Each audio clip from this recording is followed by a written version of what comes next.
और उसके तरफ बढ़ाते हुए कहा कि दीदी ये सिंदूर लगा लीजिए। शानवी ने सिंदूर की डिब्बी को देखा, फिर उसका हाथ जो उसे पकड़ने के लिए बढ़ा था वो हवा में ही रुक गया। उसकी आंखों में पता नहीं क्या कुछ जज्बात थे, किसी सोच में गुम हो गई थे, और पता नहीं क्यों उसके मुंह से अनायास ही निकल गया जो उसने शायद खुद भी नहीं सोचा था, जैसे किसी गहरी इच्छा ने जुबान ले ली हो। शानवी ने कहा किसी और ही दुनिया में गुम होते हुए कि जिया जी लगा देंगी। कमरे में एक पल के लिए सन्नाटा छा गया। दीपिका, अवंतिका और आरुषि सब दंग रह गए थे। उनकी आंखें एक दूसरों की तरफ थी और फिर शानवी की तरफ गई। सबके चेहरे पर एक अजीब सी शॉक था, हल्की सी हैरानी थी। शानवी ने जो कहा था वो उन लोगों की उम्मीदों से बिल्कुल अलग था। किसी को समझ नहीं आया कि ये क्या था, और स्नेहा की आंखें उसमें तो चमक आ गई थी और होठों पर एक बड़ी सी मुस्कान फैल गई थी। उसे शानवी की बात सुनकर बड़ा अच्छा लगा था। स्नेहा तुरंत खुशी से उछलते हुए बोले कि मैं बस अभी बुला के लाती हूँ। ये कहते हुए स्नेहा कमरे से बाहर भाग गई। आखिर थी तो जिया की बेस्ट फ्रेंड, खुश तो होना ही था उसे कि उसकी होने वाली भाभी जिया से इतना प्यार करती है। इतने में नीचे से किसी ने दीपिका और अवंतिका को आवाज लगाई, अरे तुम दोनों कहाँ हो भाई, काम है, विदाई का टाइम हो रहा है, सारा सामान बाहर रखवाना है, सारा सामान व्यवस्थित तरीके से देखना है, और दोनों पता नहीं कहाँ। दीपिका तुम कहाँ रह गई? तो दोनों भागते हुए नीचे पहुंच गई थी। शानवी की तरफ बस एक हल्की सी मुस्कान देके कमरे में अब सिर्फ शानवी और आरुषि रह गए थे। आरुषि ने शानवी की तरफ मुड़कर देखा। उसके चेहरे पर हैरानी और चिंता दोनों थी। उसने शानवी के कंधे पर हाथ रखते हुए पूछा, शानवी तुमने ये क्यों कहा कि जिया सिंदूर लगा देगी? पता नहीं। पता नहीं? तुम्हें पता है ना ये शादी सिर्फ 16 महीने की गृह दोष निवारण के लिए हुई है। ये बात तो तुम जानती हो ना। और 16 महीने के बाद तुम दोनों को अलग होना है। कहीं तुम्हारे दिल में कुछ और तो नहीं है? उसकी आवाज में एक सीधा सवाल था जो शानवी के दिल में भी था, पर वो उसे व्यक्त नहीं कर पा रही थी। शानवी ने अपनी नजरें झुकाई। आरुषि का सवाल उसे और उलझा गया। उसे खुद नहीं पता था कि उसने ऐसा क्यों कहा था। बस उसके दिल में एक अजीब सी चाहत थी। आरुषि ने उससे फिर से सवाल किया तो शानवी ने कहा, मुझे नहीं पता, बस मेरे दिल में उठा कि जिया ही मुझे सिंदूर लगाए। उसने कहा, पता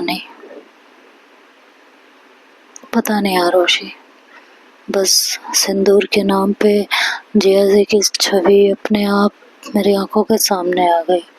होठों पर वो सेंटेंस अपने आप आ गया। शानवी तुम्हें जिया के साथ लगता कैसा है? बस बहुत अच्छा लगता है। उनका पास होना अच्छा लगता है, उनका छूना अच्छा लगता है, उनके साथ घंटों बातें करना अच्छा लगता है, उनका मुझे देखना अच्छा लगता है, उनकी आंखों में अपने लिए तारीफ अच्छी लगती है। आरुषि ने भौहें से घूरते हुए कहा, क्यों? और ऐसा क्यों लगता है तुम्हें? शानवी ने एक गहरी सांस भरकर कहा, पता नहीं, बस अच्छा लगता है। उनके साथ सेफ फील होता है। उनके साथ रहती हूँ तो कोई चिंता ही नहीं रहती। ऐसा लगता है जैसे वो सब संभाल लेंगी। उनकी आवाज़ में एक गहरा इमोशनल बॉन्ड है जिसे मैं तुम्हें समझा नहीं पा रही। तुम मुझे समझा नहीं पा रही या तुम खुद को नहीं समझा पा रही आरुषि। शान्वी, कहना क्या चाहती हो आरुषि? कहीं तुम्हें जिया से प्यार तो नहीं हो गया? सीधा और स्पष्ट बात जो आरुषि ने कह दी थी। शान्वी एकटक आरुषि को देखने लगी। उसने कहा, पागल हो क्या? ये शादी सिर्फ 16 महीने की है। हो सकता है मुझे उनका साथ पसंद आ रहा हो सकता है वो मुझे एक दोस्त के रूप में अच्छी लगती हो। शान्वी, मैं ज़्यादा कुछ तो नहीं जानती, बस इतना कहूँगी कि ये 16 महीने तुम्हारे हैं, तुम्हारे और जिया के रिश्ते के हैं। इन्हें अच्छे से जीना और अच्छे से महसूस करना। इस बीच अगर तुम्हें कुछ रियलाइजेशन हो तो मुझे ज़रूर बताना। मैं हर हाल में हर वक्त तुम्हारे साथ हूँ। और ये मत सोचना कि इसमें कुछ बुराई है, कोई बुराई नहीं है। लेकिन ऐसा कुछ है नहीं ना आरुष, ठीक है? मैं बस तुम्हें एक बात कह रही हूँ। हो सकता है जो तुम्हें अभी रियलाइज ना हो रहा वो बाद में हो जाए। कमरे में एक अजीब सी खामोशी छा गई थी।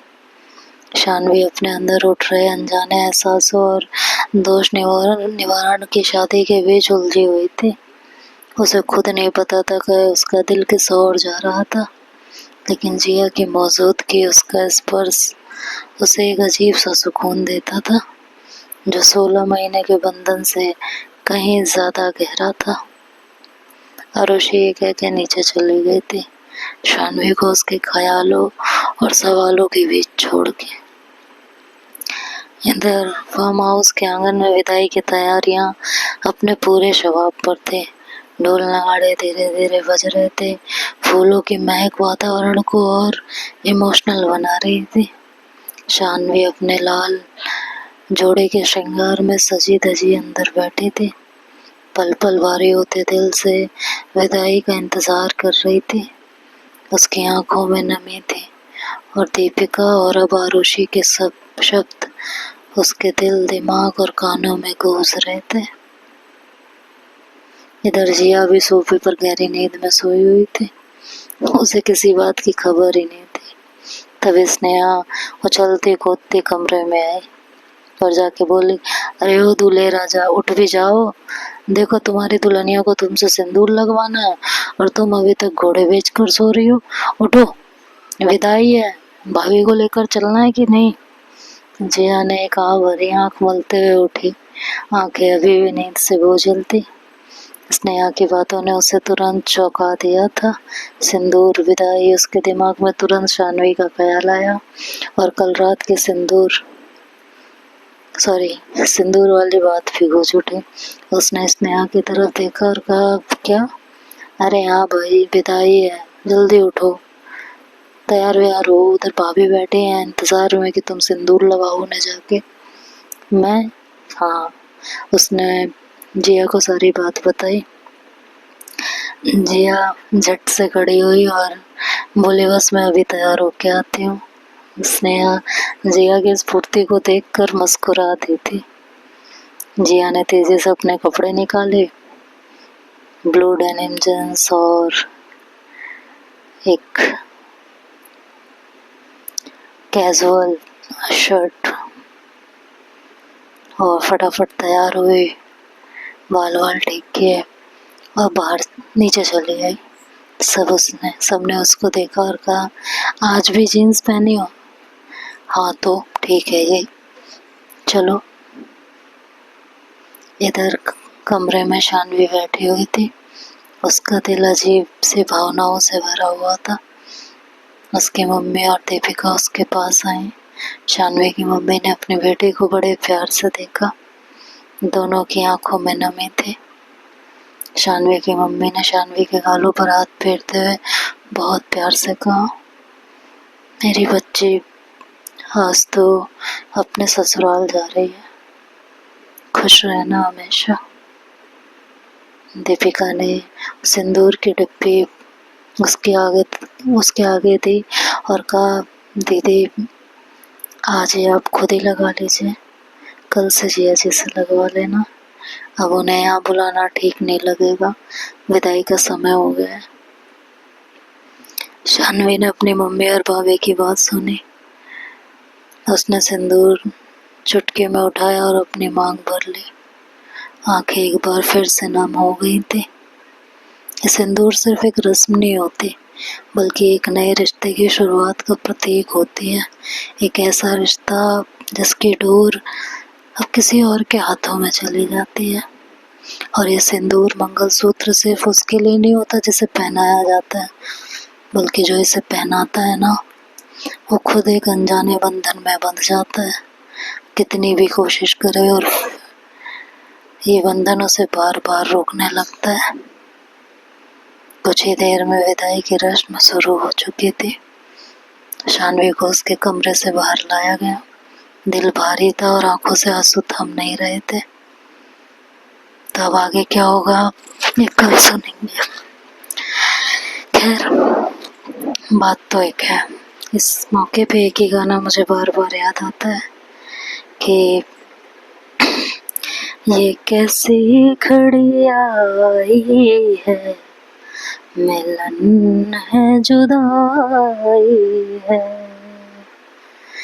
ये कैसी घड़ी आई है, मिलन है जुदाई है। बात तो सही है ना। एक तरफ नए सपने साजन से मिलन, दूसरी तरफ एक ऐसा परिवार, ऐसा जहां छूटने का दुख जो कई सालों से अपना था। तो आगे क्या होगा अब नेक्स्ट पार्ट में सुनेंगे। तब तक के लिए बाय बाय, टेक केयर।